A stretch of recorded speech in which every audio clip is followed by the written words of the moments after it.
কিন্তু বিদ্যুতের দুর্নীতি হচ্ছে হাঙ্গর কুমিরের দুর্নীতি। কত টাকার দুর্নীতি কলম দিয়ে লিখতে গেলে আমিও তো ভাই একের পরে কতটা শূন্য বসবে লিখতে পারবো না, আপনারা হয়তো পারবেন। আমি যখন ঠিক এখানে আসি, আমি ফোনে খবর পাচ্ছিলাম, আমি নাম উচ্চারণ করতে চাই না, একটা ডিপোর কথা শুনলাম, সেখানে বলা হচ্ছে নাকি তেল শূন্য। কেন?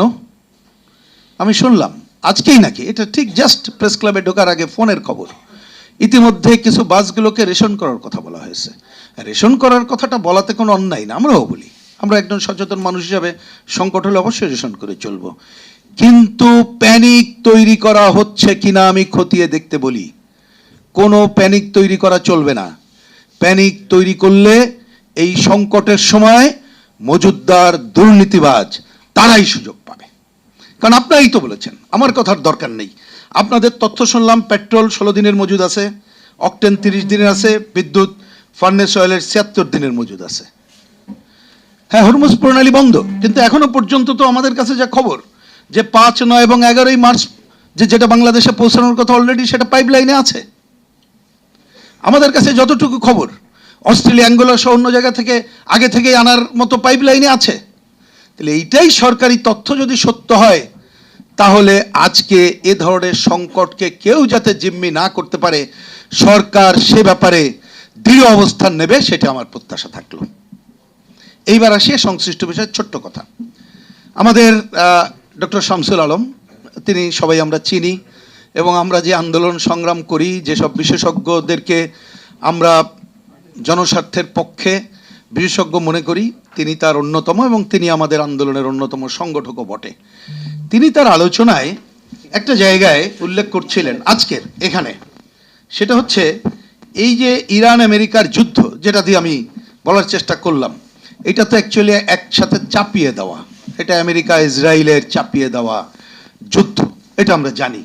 অভিশাপ না আশীর্বাদ হয়ে আসবে, আমি এই বিষয়টাকে গুরুত্ব দিতে চাই। এখন যদি এইটাকে, নিশ্চয়ই আমরা তো অভিশাপ চাইবো না, তাহলে আশীর্বাদই চাইবো। তাহলে আমরা অতীত দিনের ঘটনাবলী পর্যালোচনা করেই যদি আমরা এখন সুনির্দিষ্ট সিদ্ধান্ত গ্রহণের দিকে সরকার আগায়, এবং আমরা সেটা আগানোর ক্ষেত্রে আমাদের কণ্ঠসোচ্চার করতে পারি, এবং যদি পুরো শক্তি সমর্থনে আগানোর কাজটা করতে পারি, সেটাই মনে হয় আমাদের কাছে অন্যতম করণীয় হিসাবেই নির্ধারণ হবে। আমি সেই আহ্বানই সরকার সহ সবার প্রতি আহ্বান জানাবো। কেন এই কথাটা বললাম? আমরা অতীত দিনের চুক্তি, সব ঘটনাবলী আমি বিস্তারিত যাচ্ছি না, এটা জানি, বহু আলোচনা করেছি, এবং এই দুর্নীতিটা আমরা জানি, যে দুর্নীতির তো কত খবর আমরা জানি, কিন্তু বিদ্যুতের দুর্নীতি হচ্ছে হাঙ্গর কুমিরের দুর্নীতি। দেখেন না, ওই কত টাকার দুর্নীতি কলম দিয়ে লিখতে গেলে আমিও তো ভাই একের পরে কতটা শূন্য বসবে লিখতে পারবো না, আপনারা হয়তো পারবেন। মানে কি মিলিয়ন, বিলিয়ন, ট্রিলিয়ন এই সমস্ত শব্দ আসে, এটা একটা কঠিন কাজ। এবং এইগুলো শুনি, আমি যখন ভাবি যারে ভাই 1 কোটি টাকাই তো বুঝতে পারি না, কোত্থেকে আসে কীভাবে, এগুলো বুঝবেন না, ওটা অটো ব্যাংকে অন্য অন্য জায়গায় ট্রান্সফার হয়ে যায়। তা যাই হোক, হয়তো আপনারা জানতে পারেন, আমার এটা জানাও জরুরি না। তাহলে এই কাজগুলো আমরা যে অতীতে যেগুলো করেছি, তা কেন এইখানে কিন্তু বলা আছে লক্ষ্যটা কি। কারণ বিদ্যুৎ নিয়ে যখন কথা হয়, আমরা কি চাই ভাই সাধারণ মানুষ? আমি একটা নিরবিচ্ছিন্ন বিদ্যুৎ চাই, যাতে 24 ঘন্টা থাকে, মানসম্পন্ন বিদ্যুৎ চাই, যাতে ফ্রিজ টেলিভিশনটা নষ্ট না হয়, বিদ্যুতের আপ ডাউন না করে। আর কি চাই? সাশ্রয়ী মূল্যে। এবং সাশ্রয়ী মূল্য কি সম্ভব না? অবশ্যই সম্ভব। ওই যে দেখেন, আমাদের বিদ্যুৎ উন্নয়ন বোর্ডের সাবেক চেয়ারম্যান, তিনি যে ডাটা কিছু দিয়েছেন, তার মধ্যেই দেখেন গ্যাসের কথা বলা হয় নবায়নযোগ্য। আমাদের কি এখন নাই?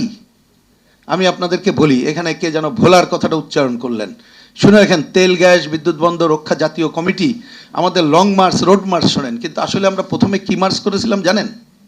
2000 সালের আগে, সম্ভবত 99 সালে, আমার একটু তারিখে দিক ওদিক হতে পারে, ছিলাম, আমি অন্যতম সংগঠক ছিলাম সেইটার। শাহবাজপুর অভিমুখে লঞ্চ মার্চ করেছিলাম, মানে লঞ্চে করে গিয়েছিলাম শাহবাজপুরের, ওইটা তখন পাইপলাইনে অন্য জায়গায় নেওয়ার কথা ছিল, আমরা বলেছিলাম ওইটা উত্তোলন করে দক্ষিণাঞ্চল সহ ওইখানের শিল্প উন্নয়ন করো, জাতীয় গ্রিডে দাও। এখনো পর্যন্ত সেটা হয় নাই। আর তারপরের ঘটনাবলী তো আপনারা জানেন, আমাদের দেশীয় সম্পদ উত্তোলন, নবায়নযোগ্য জ্বালানি, অন্যান্য খাত, গ্যাস, এই যে পানি, সৌর বিদ্যুৎ, আরও যে বিষয়গুলো আছে, সেই দিকে নজর না দিয়ে আমাদেরকে আমদানি নির্ভর করে ফেলানো হলো।